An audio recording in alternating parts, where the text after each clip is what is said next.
మిత్రులారా, నమస్తే. నేను మీ ప్రసాదమూర్తి. ఆ అమ్మాయి పేరు సుజాత. అతను సూఫీ. సుజాత మోగపిల్ల. సూఫీ గొంతులో కోటి సంగీత కాంతుల జలపాతాల హోరు.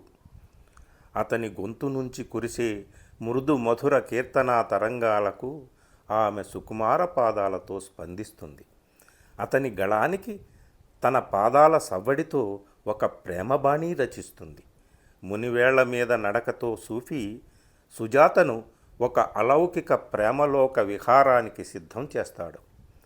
దైవ కీర్తనలు పాడే ఒక సూఫీ సన్యాసి హృదయంలో సుజాత ప్రేమ కల్లోలాన్ని సృష్టించింది. మాటలేరాని సుజాత గుండెల్లో ఆ సూఫీ యువకుడు ప్రేమ అలజడి రేపాడు. మరి అతి సుకుమారమైన, అతి సున్నితమైన ఆ రెండు అమాయకపు హృదయాల మధ్య మతం ఎందుకు ప్రవేశించింది? ఈ ప్రశ్న అందరికీ కలుగుతుంది సూఫీ సుజాత అనే సినిమా చూసిన తర్వాత. అవును, సూఫీయం సుజాతయం అనే మలయాళ మూవీ గురించే మాట్లాడుతున్నాను. ఇది చాన్నాళ్ల క్రితం అమెజాన్ ప్రైమ్లో వచ్చింది, కానీ తెలుగు డబ్బింగ్తో ఇప్పుడే వచ్చింది. యూట్యూబ్లో అందుబాటులో ఉంది. కులం, మతం, భాష, ప్రాంతం, దేశం, ఖండం ఇలా ఎన్ని ఉన్నా రెండు పసిహృదయాల ప్రేమ మధ్యలో అవి ప్రవేశిస్తే ఎంత అల్లకల్లోలం జరుగుతుందో ఎన్ని పుస్తకాలు రాసినా, ఎన్ని సినిమాలు తీసినా ఈ ప్రపంచం ఎప్పటికీ తెలుసుకోలేదు. ఈ సినిమా చూసి హృదయం జాలిగా రెండు కన్నీటి బుట్లు కార్చితే అన్ని మాటలు మరిచి మనం కూడా సుజాతలా మూగవాళ్ళం అయిపోతాం. సూఫీ మునివేళ్ల మీద నిలిచి గిరున తిరిగితే ఈ ప్రపంచమే అతని ప్రేమలో పడి అతని చుట్టూ తిరుగుతుంది. ఇంకా సుజాతదేముంది? ఆమె కూడా అదే చేసింది. ఈ సినిమాలో సుజాత పాత్ర పోషించిన అదితి, సూఫీ పాత్రలో దేవమోహన్, వాళ్ళిద్దరూ మానవ రూపాలు కాదు, ఏదో గంధర్వలోకం నుంచి వచ్చిన ప్రేమ రూపాలు అనిపిస్తుంది. వారిద్దరి ప్రేమ సాధారణ ప్రేమ కాదని, అదొక అలౌకిక మానవాతీత మనోహర భావనానుబంధమని అనిపిస్తుంది. వాళ్ళు విడిపోవడం చూస్తే ఈ భూమి బద్దలైనట్టుగా మన గుండె కొట్టుకుంటుంది.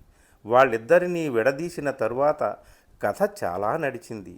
కథను నడిపే తీరు ముందుకు వెనక్కు ప్రేక్షకుల్ని ఊపుతూ దృశ్యాలుగా వారి హృదయాల్లో కలకలం రేపుతూ దర్శకుడు నరని పూజ షానవాస్ చిత్రాన్ని నిర్మించిన తీరు పొగడ్డానికి మాటలు చాలవండి. ఈ సినిమా మొత్తంలో సూఫీ సుజాతను విడిచిపోయేటప్పుడు ఒక కోరిక కోరతాడు. ఒక ఆకుపచ్చని పూసల దండ ఇచ్చి పెద్దలు ఒప్పుకుంటే సరే, లేకుంటే ఈ దండ తనకు చేర్చమని అడుగుతాడు తమ ప్రేమ గుర్తుగా. అతను మనిషిగా మాయమై మట్టిలోకి ప్రయాణించిన తరువాత ఆ దండను అతనికి చేర్చాలని సుజాత పడిన తపనకు డైరెక్టర్ రూపొందించిన ఆ రొమాంటిక్ డ్రామా ఎలిమెంట్ చిత్రం మొత్తానికి హైలైట్.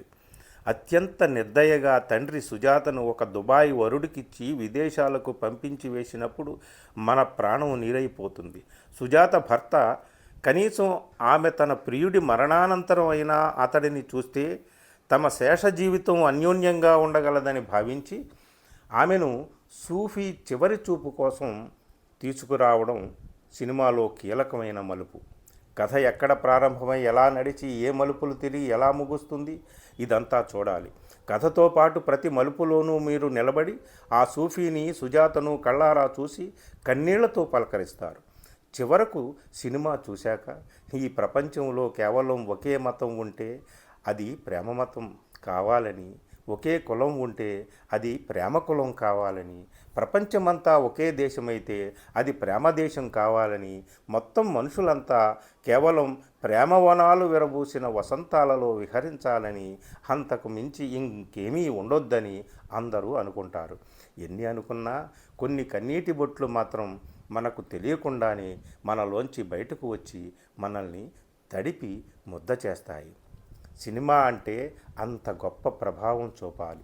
నిజంగా సూఫీ సుజాత సినిమా అంతే ప్రభావం చూపింది. లవ్ జిహాద్ పేరు మీద సాగుతున్న క్రూర కిరాతక దమనకాండకు సెల్యులాయిడ్ రూపం ఈ సూఫీ సుజాత సినిమా.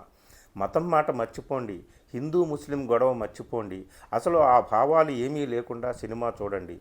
ఒక గొప్ప అమలిన అమర ప్రేమ గాథా చిత్రం చూసిన అనుభూతి పొందుతారు. ఆలస్యం వద్దు. అమెజాన్ ప్రైమ్లో దొరుకుతుంది. తెలుగులో అయితే యూట్యూబ్లో ఉంది. వెంటనే చూడండి. మీదైన రసానుభవ ప్రపంచంలోకి మీరు వెళ్ళిపోండి. మంచి సినిమా పరిచయం చేశానని తప్పక మెచ్చుకుంటారు. మరి చూస్తారు కదూ. చూసి మంచి కామెంట్స్ కూడా పెడతారు కదూ. ఉంటాను, మీ ప్రసాద్ మూర్తి. నమస్తే.